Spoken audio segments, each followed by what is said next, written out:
Good evening. Welcome to Detroit in Black and White Eye Wednesday edition. I'm Adolph Mongo. Jim Nardoni is me and you today, this evening. Well, I'll try and keep up with you. I rarely do, but I give it my best shot. Good evening, Derek Henry. Good to see you. Well, you can listen. You can keep up with me. There's no question about it. You know how to talk that talk, because I don't. I'm just a young boy, lonely and blue, as they say in the song. I'm glad you brought that up. I saw a little article with you talking on the, well, not a little article, a little news story, I guess, on WJR. You were talking to Kevin Dietz about Detroit. So it was a pretty good little snippet. It was about these takeovers. Why in the fucking world? And we're gonna talk about it tomorrow. Tomorrow we got former police chief James Craig coming on. I want to get his perspective on what's happening with our kids. We got a 19-year-old dictating to the Detroit police what he gonna do or not do. How the fuck we get into a negotiation with a 19-year-old? Tell me. He should be in college. This tells you who's doing this.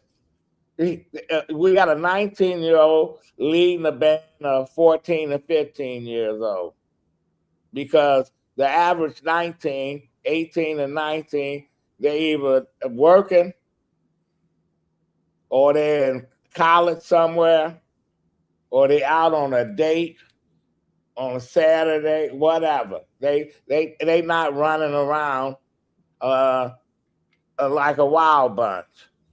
Well, we're going to get our viewers' thoughts. Good evening, Stephanie Jackson, Hazel Park Taekwondo. Good evening to you. Les Moore. Hello, Les Moore. Dwayla. So we have a guest coming on at 8:45, Dr. Yusef Bunchy Shakur, and I'd like to get his take on it along with all our viewers tonight. But you wanted to touch on the Mike Duggan situation. So yeah. Listen, Mike Duggan campaign was doomed from the beginning. Remind me of an old movie, Spartacus, when he found himself surrounded by two Roman legions. He said, "We're gonna march on Rome." That's what he had to do. He went for the gusto. I'm gonna go independent. He looked at other places, but Michigan is not Maine. Michigan is not Vermont. Michigan is not Minnesota, and to an extent, Wisconsin. I think the last independent that won a statewide race, I think, was a Supreme Court justice. I don't know if it was Kavanaugh, who's retired, the brother of the late Mayor Kavanaugh, or Charles Levin, akin to the Levins. But that's about the only person we had as an independent that ran statewide. His base was Detroit. He was banking on Detroit voters, black voters, to come with him and overwhelmingly vote independent. People didn't want to split you had to split the ticket. Most people are comfortable with a straight party ticket, Republicans, Democrats. So he was doomed from the beginning. Plus, he couldn't afford to put a lot of money into Detroit and not put that money elsewhere where he is not a well-known commodity. So he was, whatever money he spent, he did a Perry Johnson. He just threw his money away. Well, I have some thoughts on that. Thank you, Janet, for sharing. Thank you for joining us. Les says, good riddance to Mike. He bankrupted Detroit and fled. Hazel Park Taekwondo is probably identified. Maybe he was lobbying for a job. I think he has higher aspirations. And I'm going to tell you where I think they are. Good evening, Janet. Good to see you. There was a time that this is the time. Sorry, I'm old eyes here. You need that 1984 gang squad unit to get them together. You definitely need a force out there. Maybe some deputies are out there willing to help Hazel Park. I don't know. Our youth have no faith in this system and their future, obviously. And I think we already said hello to Stephanie Jackson. Here's what I think. All right. He's came out. Problems here. Okay.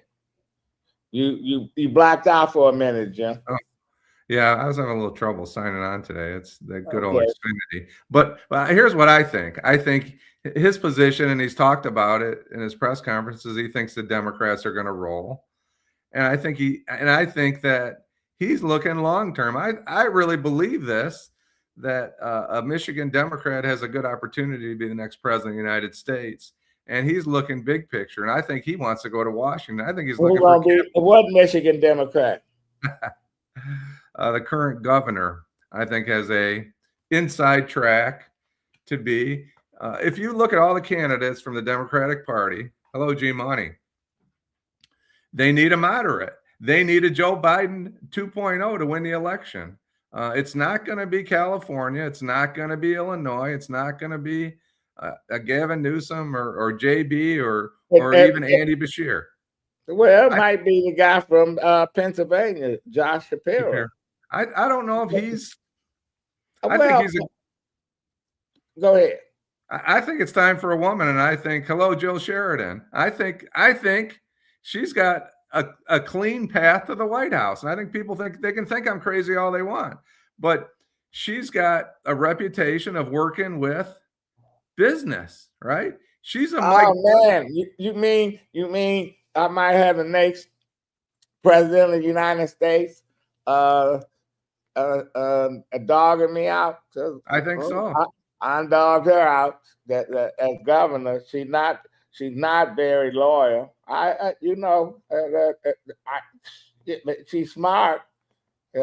She understands the politics, and you might not be wrong.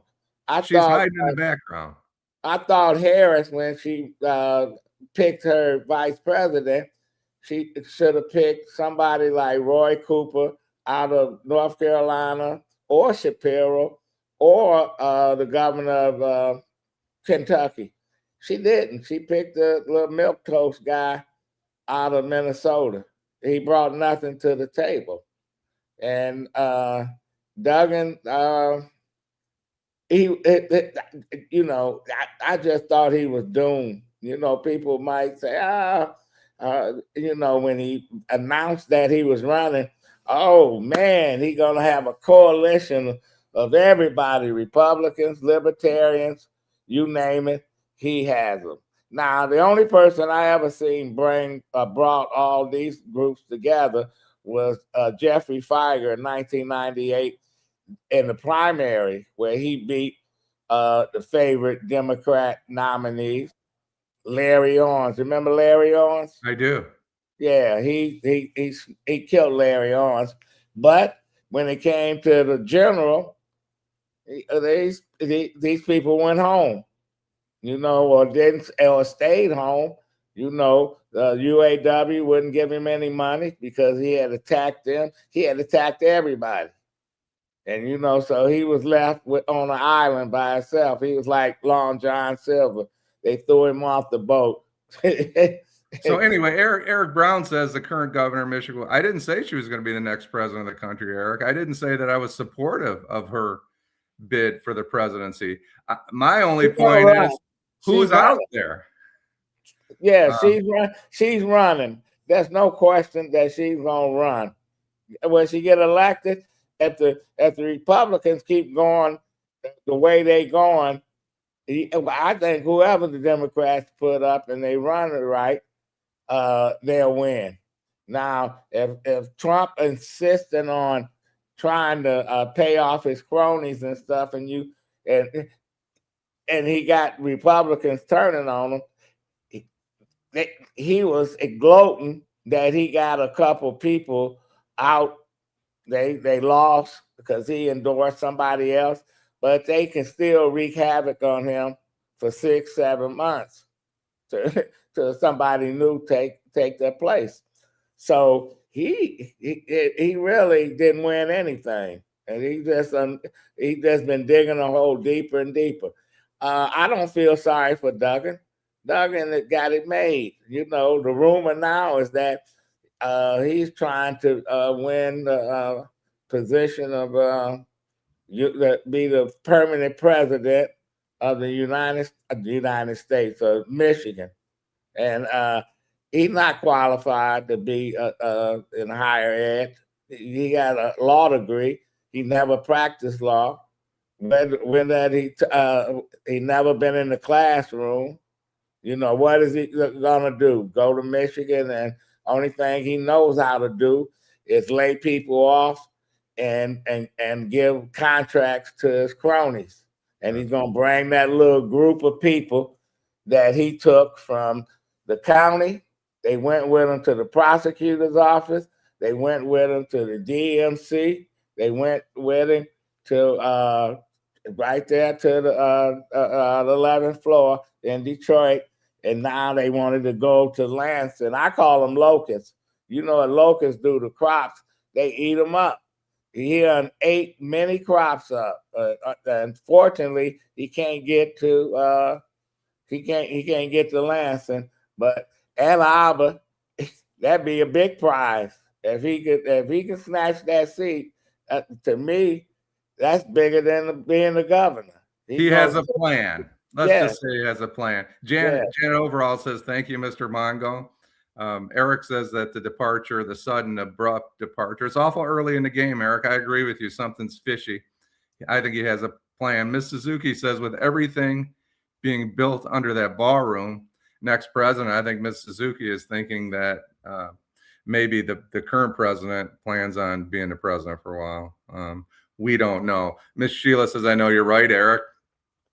And Whitmer met with Trump herself a few months ago. Hello, Janet. One more thing. Miss Sheila said something about Sheriff Christopher. I guess she's speaking of Chris Swanson, who was on the show, and he was interviewed by Adolph and Alan Langel a few weeks ago. He was a pretty nervous guy. I was watching, and he made me a little nervous. Smart guy. Nervous. Duggan. Another thing what Duggan should do. He instead of being an independent, he should be who he is. He's a Republican. He's more Republican than he is Democrat. Thank you, Power Orgs. So he might be better off. Now, my problem with Whitmer is she might get caught up in that $40 million whatever money they gave this woman who's been indicted and going on trial. How much money was it, Jim? I thought it was 20 million. 20 million. I'm not sure. What's a million? She's got plenty of challenges to overcome. The nursing home deaths, the COVID locking you out of the Meijer store, except flying to Florida. There's plenty of challenges that she has. But they all have challenges. I'm not saying that she's the best candidate. I think she's making a move to stay out of all of the nonsense going on right now, so she can at least potentially seek that position. One of our viewers, one of y'all need to come on. Eric, you need to come on and expand what you was talking about. And our guest, Dr. Shakur, is here. Adolph, should we take a break and then bring Dr. Shakur? Yeah, we can do that.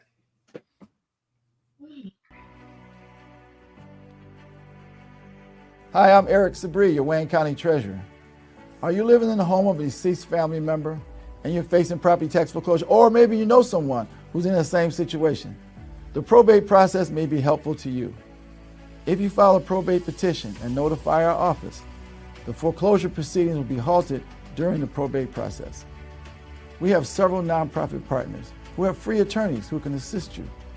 Contact our office, 313-224-5990, or email us at taxinfo@waynecounty.com. Don't lose your family property. Some of these properties have been in the family for 4 or 5 generations. Contact us now. We're here to help.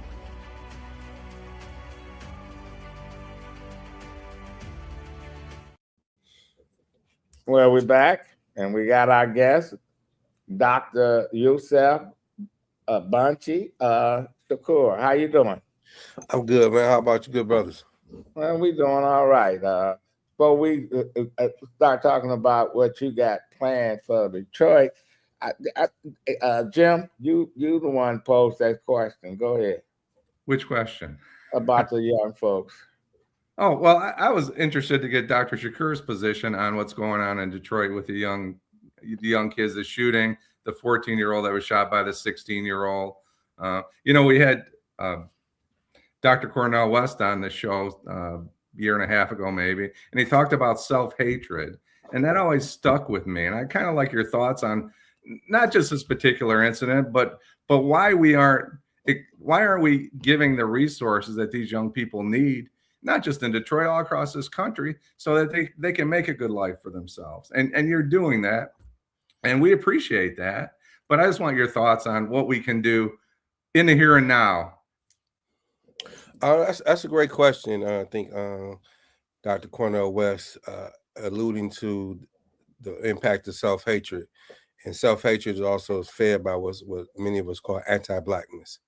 And the anti-Blackness has shaped not only the young people, but the Black adults in their lives, where it has devalued them. So when you have been devalued, it's easy to take someone else's life. So using myself as an example, as a former gang member, no one taught me the guys I grew up with or go to school with could be my potential friend or my brother. Now, I saw them as a potential enemy, and that self-hatred that I've hated myself propelled me to hate those others. So, you look at the incident, downtown and in general, like the violence is, in the reality, unfortunately, the violence is okay as long as it happens in the neighborhood. Once it escapes the neighborhood and begins to trickle down downtown, then it's a dynamic, or it's an issue, and it's a result of the lack of resources. If you show me a strong, productive community, you're gonna see a community of resources. If you show me a violent, unproductive community, you'll see a community without resources. I mean, it's that simple. We pour resources, it'll change overnight. Yeah, it's just unfortunate.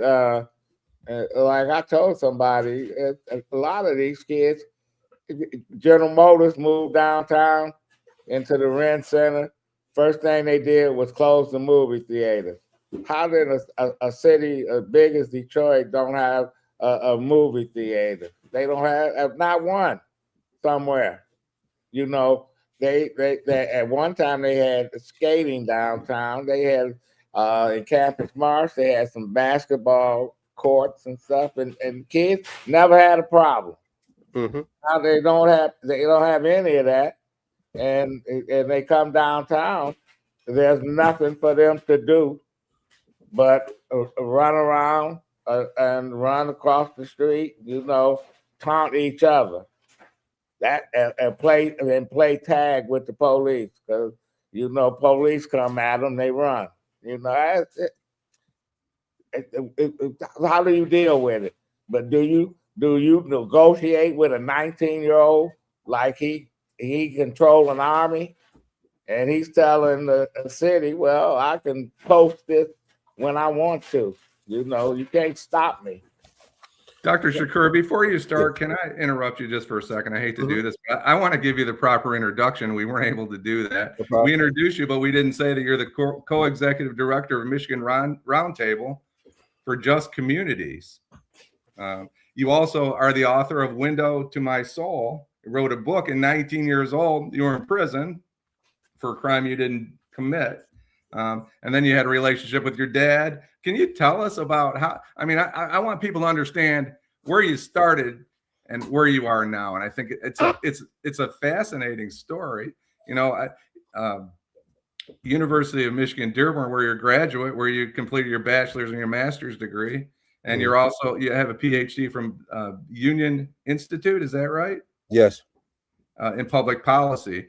But there's a fascinating story on I guess it's a U of M Dearborn website. I don't know if it was a newspaper, whoever did the story, but you have a great story from beginning to now. Can you share that with our viewers? I'm sure they'd love to hear the whole story. Sure can. First, make correction. I was the co-executive director. Now I'm the executive director. I'm the first Black and first formerly incarcerated to hold that position in the 85-year history of the Michigan Roundtable. I'm a native Detroiter. Grew up on the Lower West Side, actually, like literally right down the street from Northwestern High School. If you go Google, my neighborhood is the official name of it is called Northwest Goldberg.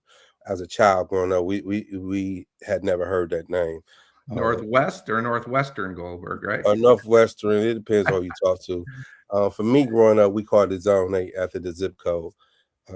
I grew up in the phenomenon of what I call like the unfortunate reality of single mothers raising kids in the community and whatnot. My father would end up getting incarcerated when I was 10 years old. And this struggle occurred between me and my mother where I began to want to engage in the streets. The streets became very, very attractive to me as a young boy. As a result, this term that I coined, I became a streetaholic. Co-founded the gang Zone 8 in my neighborhood. By the age 13, my mother made me a ward of the state. This is during the epidemic where a lot of killing was happening of youth. And my mother, made that decision, made me a ward of the state. Not because she believed in incarceration, but she was trying to save me from myself. A few years later, I would end up getting incarcerated for a crime I didn't do. It was gang related. I was part of the gang, but that particular crime I did not do. While in prison, my mother's prayers would be answered where I would meet my father in prison. I knew of him, but as a father, that's who I met in prison. And that relationship was born out of letters. And when I got to prison, I was functioning illiterate. I could barely read or write. And God being the best planner, 6 months later, we would be at the same prison. And that's 6 months, or we would be there for like 4 months together. And he began to paint a picture in my mind of how I could redeem and transform myself the same way he had did. The reality, prison did not rehabilitate me. It was left at the prison. I came home doing the same thing before because, particularly when I was in prison at that time, Engler had took out all the educational programs. Only thing you can get a GED. There was nothing. You're just doing pretty much time. And fortunately, my father taught me how to, same way Malcolm X did. He told me that the greatest gift that a father can give his child is precious time. And up to this point, I've neglected you and giving you my time. From this point on, I will do all I can. 5 years ago passed, and we would end up being in the same prison again. And at this time, I was close to going home. I was no longer a boy. I was no longer lost. I had become a man. I was growing to become a greater man. And what he taught me, I began to help influence other folks. I mean, reality, we think because you go to prison that you guaranteed to come home. That is not reality. We assume that every man, particularly every Black man that go to prison, is going to come home like Malcolm X. That is not reality. Fortunately enough, again, I had an example for me how to become a better person. And as the last time I seen my father, they were transferring me to another prison. Really was walking me to the gate, and he looked at me and with tears in his eyes, and he said that they can keep the lion caged, but the cub must go free. And when the cub goes free, part of the lion goes with him. So even though my father's still in prison, he's going on 42 years in prison. You see my father in me today as a result of what he contributed to me. I served 9 years. I've been home 25 years. I got my associate degree from Wayne Community College. I got my bachelor's from the University of Michigan Dearborn. I got my master's from the University of Michigan Ann Arbor, and I got my PhD from Union Institute University. And on that same, I wrote a couple books. Have a documentary that's currently out about my life. I opened up the Urban Network. Why don't you talk about the documentary called Road to Redemption? Yeah. So it's what I just said. It's the visual of that, man. It's the visual of the book. Again, I wrote the greatest thing I could contribute to my community was a book. That's the greatest thing that my father gave to me to help impact Holy Cross Baptist Church Zone 8. Yeah, right around the corner. I mean, to open up the question around violence. Like violence have become such a norm, but we don't talk about the social violence, the economic violence that's impacting people to become violent human beings as a result of being socially neglected. And so this is what this documentary does. It takes you deep inside of something. I'm pretty sure you guys have talked about on your show or alluded to it. There's two Detroit. There's a black Detroit and there's a white Detroit. And it's been that way for a long time. And we see it more glaring now than ever before. The lines are drawn very, very hard. And I mean, like, we talk about how Detroit is the rebound, but this documentary tells you the story of those who have been neglected, who've been left out, but they still have found a way of making, like, my neighborhood has been gentrified by Henry Ford Hospital. It's been gentrified by Motown. In terms of the resources that they got, but not created a balanced community. And that's what, that's the power of the documentary, to be able to show what hope and what transformation looks like. When is that premiere? It'll be June 25th at the Charles Wright Museum. It's a world award-winning documentary. For the last year, it's been in numerous film festivals locally, internationally. It's won over 20 awards. Yeah. And did you ever imagine that you would be at this stage of life? You've been made an executive director of an organization that that if you'd have told them 10 years ago that they was gonna make you the man, they folks would have said you out of your mind. But here you are. You served time in prison, walked out of there, and usually a lot of folks that walk out of prison walk right back into it, because that's like home. I know several people. They can do they can't stay out. They gotta go back. I say, yeah, you must miss people. Well, they was doing what they was doing, and they feel powerless when they come out. No, that's a great question. The younger me, no, I did. I mean, unfortunately, I thought I'd be dead. I mean, this is what they've had told me continuously, and I was able to break that myth. And even breaking that, right, I still didn't foresee me at this stage, and that's the evolution of life, the evolution of the continued knowledge that I gained. The continued transformation. Like, I think that the name of the game is about making an impact, and sometimes a lot of us get complacent, where we make it about ourselves and not about people. And anybody know me, it's about the people that I serve, the community that I live in, that I'm an instrument in that. And so, being executive director of the Michigan Roundtable for Just Community is being a tool to continue to advocate and fight for a just society. Well, tell folks what the Michigan Roundtable is all about. So again, we're the third oldest social justice organization in Detroit. Behind the NAACP and the Urban League, to give context. Some people may be familiar. It used to be called the Michigan Roundtable of Diversity and Inclusion. We changed our name not because of what's going on with Trump or anything, but to get back to our roots. We have what's called the Mama Cool Community House, located in Zone 8. It's a community center. We have a community fridge. We do feed community members twice a month. We do an annual backpack event. This August will be our 20th year. We have our program where we engage police and community. It's living up to the standard of what King talked about, building a beloved community. We think the opposite of poverty is wealth, but actually the opposite of poverty is justice, and that's where the intersection where the roundtable exists, bringing in a just world, a just society. Yeah, Jim, why don't you read some of the questions from our viewers? Okay. Let me get my glasses out. But I have a couple questions I want you to think about, but I'm going to read some other questions. I want to talk about your backpack giveaway. I want to talk about what's inspirational to me is all your reading that you did when you were incarcerated and how that developed. And another thing, changing the mindset of those in corporate leadership. What I really liked about that comment was slogans aren't commitment. And I want you to touch on those, but we're going to get to a couple of our guests. Teen takeovers in various areas, chickens come home to roost. Dan Gilbert's Hudson Center is shaped like a white hand. Thank you, Les. Shows how a person is shaped by social and economic forces. Holy Cross, you touched on that. I think what's really relevant is in 2011, the median home price in Zone 8, as you identify it, was $6,388. Mhm. What does that tell you? $6,388 was the median home value in Zone 8 14 years ago. I mean, it tells you the quality of life and how it has been shrinked. And the reality, like when we talk about Detroit and who's doing well, and there's been numerous of people who've been left out.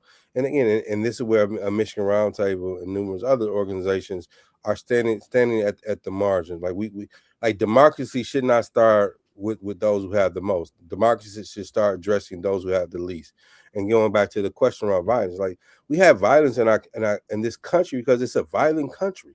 I agree. It is a violent country, and so you have young people duplicating what they see, what they're trained to do. But it's only when we see black kids do it that it's a problem. When white kids do it, it's not as a problem because they're not demonized. Violence should be evil across the board, but also the result of giving a damn and helping folks is how we balance that out. We have a community fridge on Kercheval, Ms. Suzuki. Thank you, Ms. Suzuki. Did I say shows how a person is shaped by social and economic forces? We talked about that. You read my mind with regards to introducing Dr. Shakur. Yeah, we need to give Dr. Shakur his props here. Resources are synonymous with culture. You can change the culture, the behavior improves. That's a great point. This is a result of Detroiters politicians continuously putting their heads in the sand, Ms. Suzuki. A great survival situational ship, Ms. Sheila.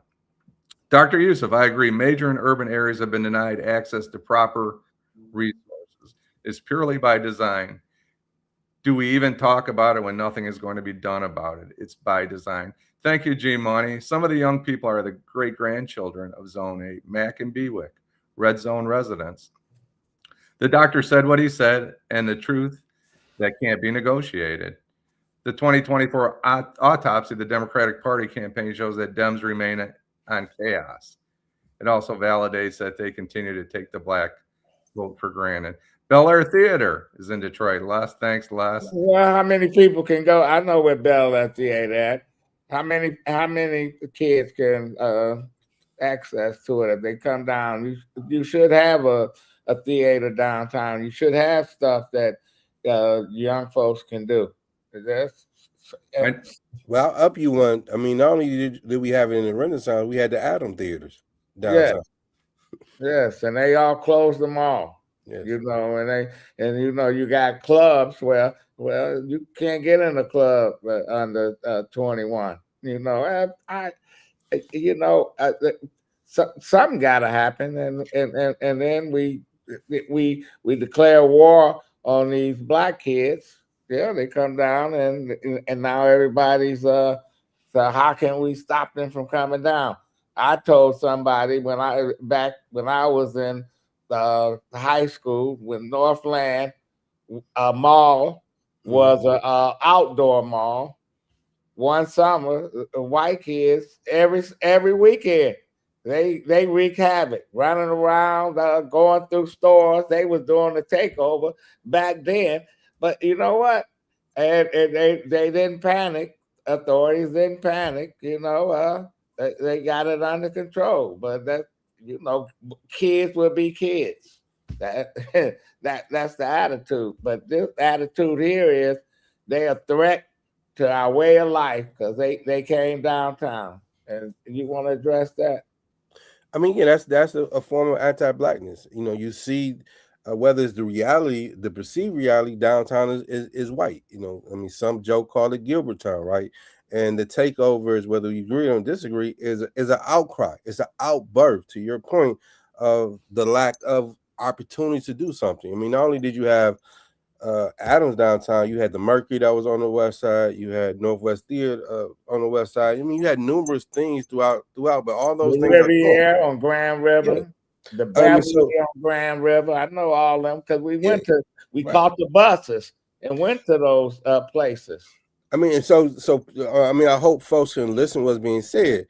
the social dynamics of what's being taught to is if you don't give me a opportunity, I'm going to create one. You may not like how I created it, but your job should be to examine. If we say kids are our future and we love our kids, then let's examine why they're behaving this way, and that would speak loudly, because also it would challenge the social power that exists.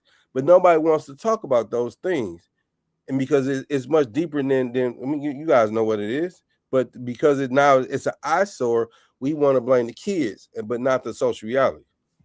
Yeah, we're gonna have a long hot summer. And how many swimming pools are open in the city? Yeah, well, you go that. Do you remember the swimmobile? The swimmobile used to come on the blocks. That's right. I forgot about that. That feels like 100 years ago, exactly. Doctor. We telling our age, right? Go ahead, Ada. Yeah, but we are telling our age. You know, the libraries are not open. A few are. You know, they have bookmobiles. All that.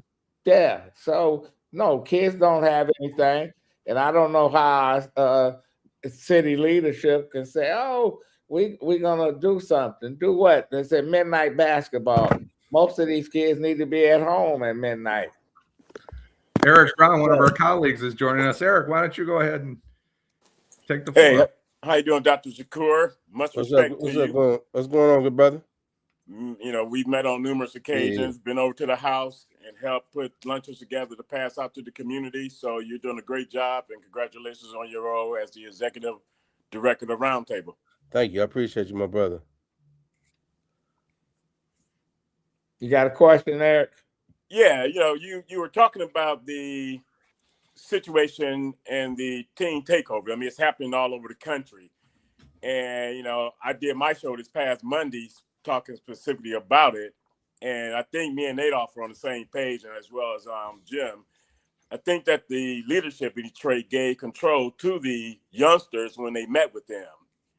You know, you can't meet with a minor prisoner without their parent being there. And I think that when she had that meeting with them, it should have been with the parents as well. Mm-hmm. You know, you sound like my wife, who's a retired educator, and she questioned how did they meet with these juveniles without parents sitting there? Plus, why would you meet with these kids and you didn't have anything? You know, it's like inviting a hungry person to the table. There's no food there, but you say, "Oh, I'm gonna cook it. I'm gonna do this and I'm gonna do that." And I can't blame these kids saying, "Listen, I don't. You just blowing smoke." And here we are. We're probably this weekend you're gonna see it someplace else. You know. What do? You crack down, you call in every cop you got. That don't solve the problem. Just create just create more chaos. You know, it's just Detroit. And when you said it's 2 Detroits, no, it's 4 Detroits. Not only a black Detroit, white Detroit, there's a rich Detroit and a poor Detroit. And that goes back. And we see it all the time. We see 3 schools they brag about, and the rest of the schools are in shambles. I say, if you can put your resources in 3 schools, why can't you put your resources in other schools? When I came back to Detroit, we had 200,000 kids in the public schools. We got less than 35,000. Now they all over the place. Plus, people are not having all these kids like they used to. How do you rebuild a neighborhood? And the only places they got to go grocery shopping is a gas station. Hey, yeah. I say we got 4 Detroits. Everybody's in Detroit. The rich Detroit and the white Detroit has been threatened with these teen takeovers, and what can we do? Yeah, what can we do? We can. Trump put what, 1 point something billion slush fund together.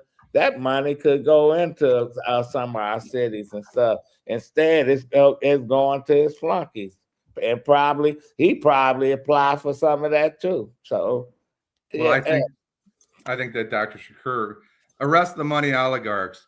Back to his point, changing the minds of those in corporate leadership, and I think not in a way that you know, the oligarchs of Detroit supported Mike Duggan on his right, and all of those people have lots of money. I don't want to say billions, but they may have billions collectively. They sure spent their money trying to get the mayor elected. Why aren't they spending their monies in the neighborhoods is the question. Well, I mean, the answer to that unfortunately, the so-called leaders have been bought off. Many of the community activists are nothing but community mercenaries. They've been bought off as well. So when you lose your morality, when you lose your value system, I mean, those who are really holding the front lines, they've been ignored, or they've been written off as crazy. And I think those of us who are holding front lines have to consolidate ourselves. Even those who appear to be on the right side of history is full of shit.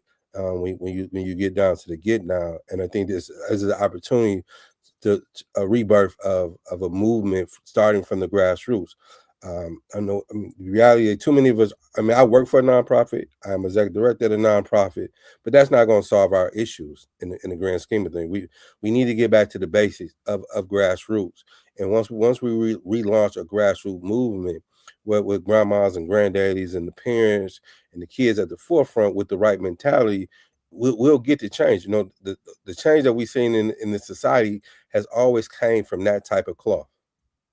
But with that being said, Dr. Shakur, Les brings up a great point with regards to the money and the oligarchs, because you can't get back to the grassroots, because those with money will always control the narrative. But I mean, particularly in where we at right now, we bought into it. Again, you guys everybody has a platform now, right? But we have to be able to get back. What's missing is values.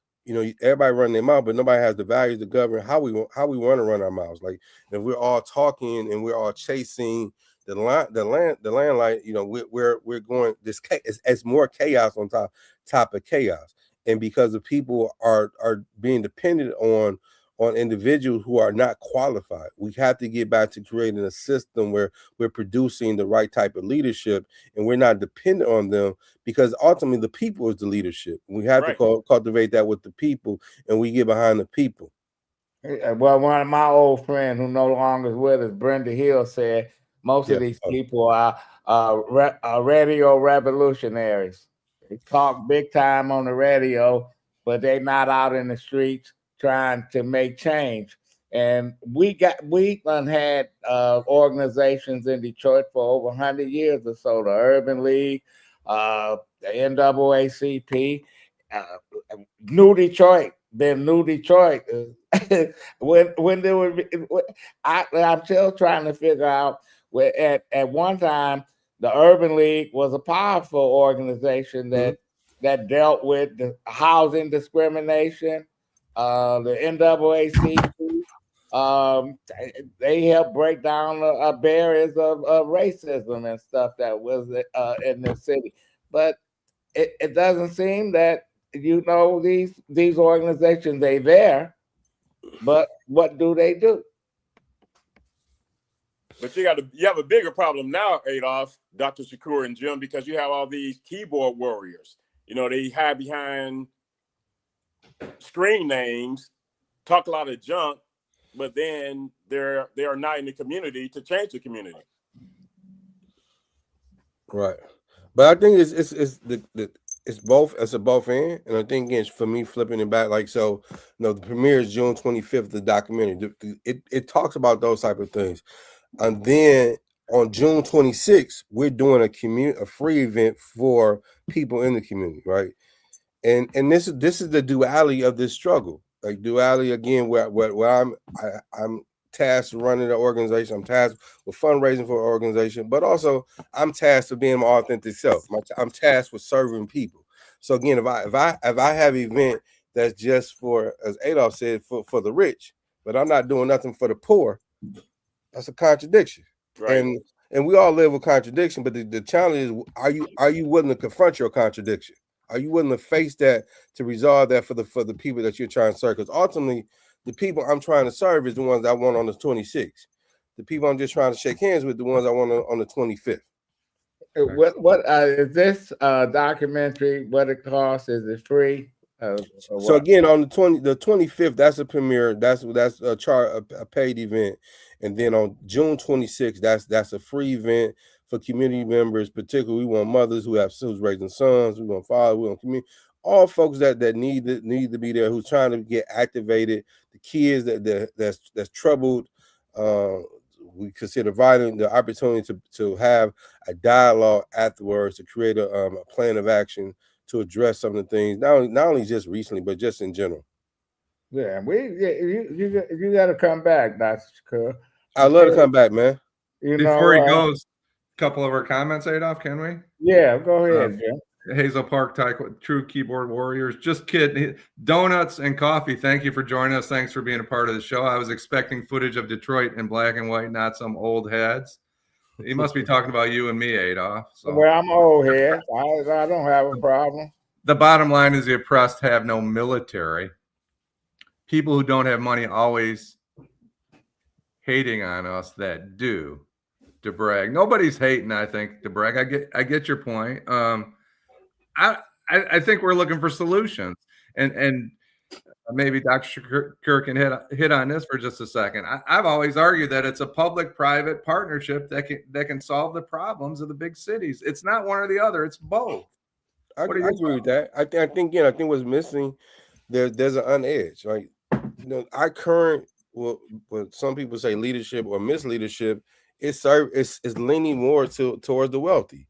They're not challenge the wealthy to use their wealth to better the community. To your point, finding that balance. Like, you don't have to be from poverty to help a motherfucker. You just got to give a damn. You got to be authentically willing to reduce yourself to understand what's going on. Because at the end of the day, when we go use the bathroom, we all men, we all standing up. I don't know if you're wealthy or unwealthy, right? But until we start talking, then we get to know each other, right? But what is your values? And we don't have to be in agreement. But if we can believe about making the world better, then because it's actually through disagreement that we can find harmony. But we have to have the warriors at the table that's not going to compromise. And that's the biggest problem. We got people that's compromising. I don't think anybody hates people for having money. We talked about on this show in the past. In 2013, some of those money people helped save part of the city of Detroit. They put money into public safety. They put money into communities. They saved the DIA, all those things. So nobody here is hating on people that have money. Where are your resources going is the question. I'm sorry, Adolph, go right ahead. But what people hate is the city has put all these incentives for young folks from the suburbs to move in. They was giving them money, getting them first crack at reduced rents and everything else. That's what people resent. And what about the folks that have been here and have stayed here? And they get left out. They get left out. You know, we get shopping downtown, and it's not a lot, but they get nothing over in the neighborhoods. Now, our new administration said they're gonna build 1,000 new homes and stuff, and I'm waiting to see how that's gonna play out. And so, Dr. Shakur has an event on June 25th at the Charles Wright Museum at 5 p.m. Teresa, can we get that up? Redemption Road. It's hosted. I saw it. Is it an actor? That's Timothy Starks will be our host.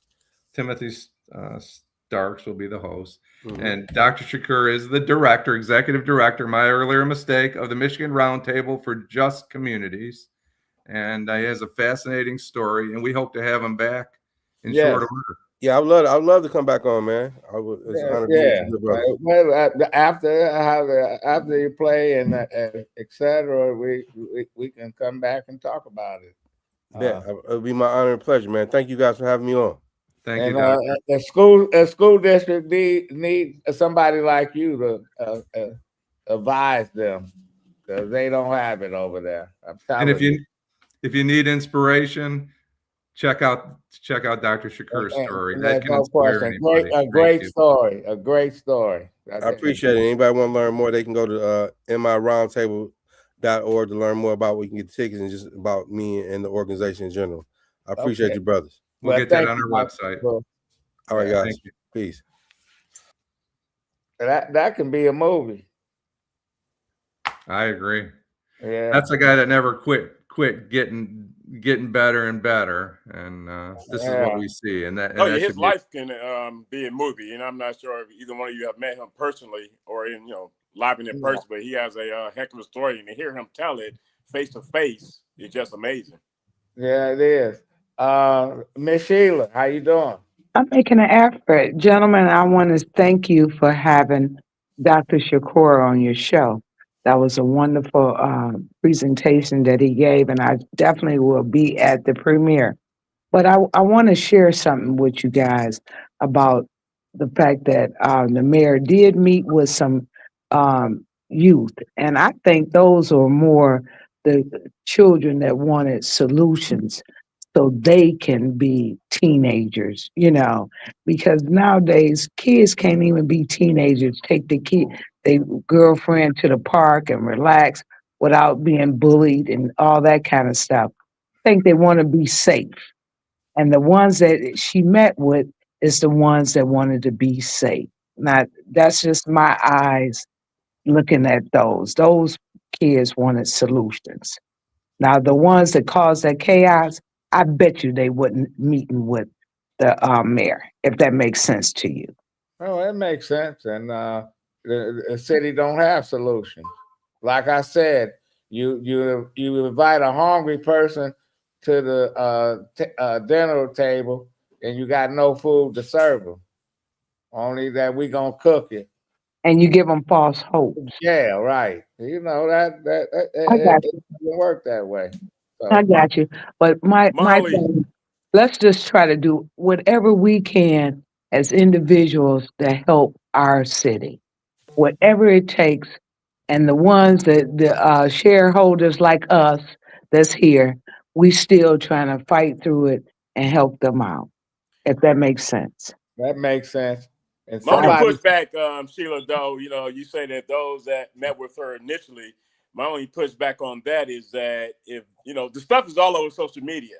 So they were the ones concerned about fixing the city. They were aware that social media with regards to last Saturday and last Sunday. So they wanted to be the fixers. They should have been downtown last Saturday and Sunday trying to get those youngsters not to do what they were doing last week. No, you can't, Eric, if you were down there, and I was down there one of the Saturdays, the kids, the police couldn't control them. So the kids ain't going to control another kid. No, they was asking for help. They was asking, hey, but guess what? This weekend is a weekend full of a whole lot of drugs, a lot of bars staying open at 12 o'clock noon. I don't know if y'all know about that movement, but that movement is some kids really having a good time all night long. Yeah, the bar is gonna be open. Well, it's legal if they want to. They stay 12 open o'clock noon. Look, Masonic Temple is open to 12 o'clock noon. What's that bar behind the Motown on Holden Street? It's like a warehouse that's gonna be open to 12 o'clock noon. So I'm saying to say it's gonna be a lot going on this weekend. Well, I'm taking notes because I can go now. But anyway, you're right. There's technical people. They from all over the world. Yes, all over the world, and they doing a bunch of drugs. Yeah, well, they doing a bunch of drugs. The movement is drug infested. Yeah, and they're gonna be up all night at Masonic Temple, and whatever that club is, a warehouse behind the Motown Review on some Holden Street, right behind it. There's several clubs I know that stay open to 4 or 5 anyway. I said 12 noon. Yeah, but I don't know how anybody can be a drunk for 12 hours. Well, No, that ain't drunk. That's That ain't something else. drunk. That's speed and all the other stuff, Adolph. That's how they yeah. keep Yeah, you they up drunk. all night. They up Well, all night and they partying. You hear me? yeah. Kenneth Reed knows what's going on. It's the Marble Bar on Yeah. Holden. Thank you. Oh, that's the name of it, Marble. Yeah, Marble Kenneth Bar. Reed is he's our go-to. He's the encyclopedia of Thanks, Detroit Kenneth. black and white. But see, What's gonna be interesting is next weekend doing a Grand Prix when you have a different type of crowd from all over the world. Well, listen, somebody said, and I heard this before, that the mayor should have her own round table with the parents and stuff. The parents ain't gonna show up. Somebody told me they need to have a teen summit. You know, That makes sense. that makes sense. I remember back with the schoolgirl race in the 80s, Coleman Young had a community summit. He had corporate, neighborhood people, educators, etc., and they dealt with what the problem that was happening to our girls that was walking to school early in the morning.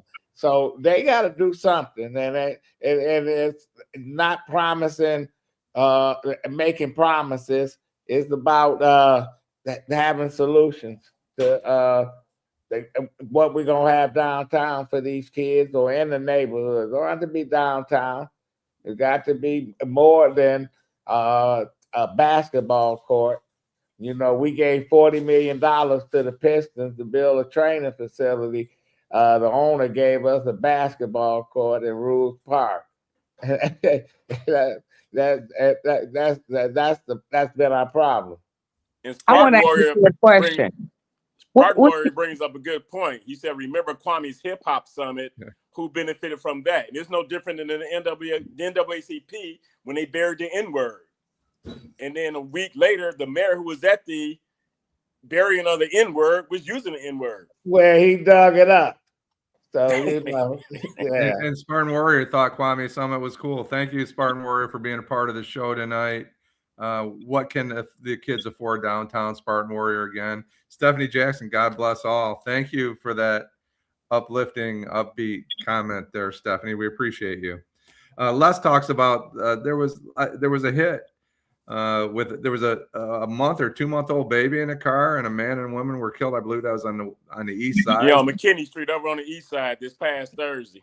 Not getting a lot of press. Nobody's talking about it. As a former newspaper reporter, I think I figured out who killed him, because they left the little baby. I knew he was gonna say that. Yeah, listen, that's just the way it is, you know. That was a social media hit from what. Well, it don't take a rocket scientist to figure out who did what, you know, and people already know who pulled the trigger on that, and the police said we got no suspects. Okay. And see, the other story that's trending right now, you had that 22-year-old guy that got shot and killed at the gas station. 25-year-old guy killed him. They beefing over a 16-year-old girl, and a 22-year-old deceased was the father of the 5-month-old baby. So where were the parents at with regards to allowing a 21-year-old guy to be dating their 15-year-old daughter and impregnating her? Did you say 15 or 16? She was 15 at the time she got pregnant. Oh, yeah, but there was also the third person was a 25-year-old man. So she was dating both of them. And so how's your daughter dating a 25-year-old man when she's only 15, 16? Exactly. Spartan Warrior identified that. Yeah, the parents got to be no supervision. Well, yeah, parental. Where are the parents? That's the question. Spartan well, Warrior. Miss Sheila, your final comment, Miss Sheila. Well, what I have to say about our kids in our community, we got to deal with their social emotional behavior. and also get them some trades so they can be independent individuals and don't have to depend on anybody else, if that makes sense. Okay, that's good. Thank you. And Eric, your final thought on this? Well, my final thought is Facebook reminded me that this past Monday was the 1-year anniversary of my show. I had no idea. Wow. So again, thank you, Adolph, for the opportunity. And thank you, Facebook, for reminding me. Yeah, well, that's why I don't have Facebook. I don't need a computer to tell me something. Thanks, Eric. And your name of your show? Reality Strikes. On what day? On Mondays, but I will not be airing it this Monday. But on June the 1st, I will have Jimmy Green of Jimmy Green and Associates on as my guest, because he was a former supporter of the mayor, and we might get some insight on why the former mayor dropped out of the race. Okay, good. And Jim, your final thought? My final thought, Janet, overall, thank you for the great show. Thank you to all our guests. Thank you for our guests that are commenting. And thank you to our guest, Dr. Yusef Bunchy Shakur. A fascinating story from a brilliant man, Dr. Shakur, June 25th at the Charles Wright Museum. And you're right, Jim. I'm glad you introduced him and talked about some of the things that he did, because I just went straight to my journalism mode, like a question and answer, and he has great credentials, but it's just where he came from, where he didn't know how to read. He was semi-illiterate, and he got educated. And when he was talking about meeting his father in jail, I just read my mind. I remember the HBO show Oz. You ever see Oz?